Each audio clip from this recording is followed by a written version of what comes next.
I think it is very helpful that we try and explain that the most likely path for interest rates is that the first rise will come perhaps in the spring of next year, and then the path is likely to be relatively gradual. You talked about spring next year seeming like a reasonable kind of time, but an early rate rise might be even sooner than that potentially. Well, obviously I couldn't rule out the need for a rate rise coming earlier than that.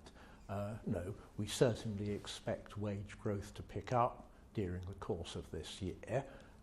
If it picks up by more than we expect and there isn't an offsetting improvement in productivity by more than we expect, then the case for an earlier rate rise will certainly be there.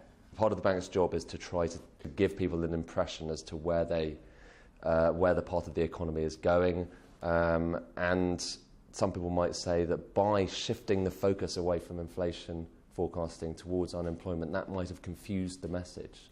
Well, I mean, I should say, and I think this has to be perfectly clear, that inflation, controlling inflation, keeping inflation close to target is our job. That's what the law requires us to do, and that's what we have to do. But you spent the last 6 months talking more about unemployment. We spent the last 6 months talking about unemployment because it seemed to us, as I say, because we didn't, I think enough about the factors that could lead to erratic movements in unemployment. It seemed to us a helpful, intermediate step, a helpful way of communicating the message. A rate rise next spring would be just before the election.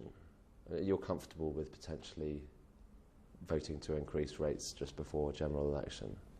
Well, I think during an election campaign it would obviously be difficult, but the election campaign, I assume, will last for 3 weeks. How do you see the housing market at the moment? Do you think that there are risks of either a bubble emerging or prices going kind of too high, out of control? Well, I do worry that house prices are very elevated. It's true that in inflation-adjusted terms they are probably still lower than they were in 2007, but that doesn't tell you very much because no one thought that the level of house prices in 2007 was a source of comfort. And I just wonder what your feeling is about the distributional impact of quantitative easing. There's been some studies, including by the bank. It's very unclear about precisely who benefits the most and who misses out the most from a policy like quantitative easing.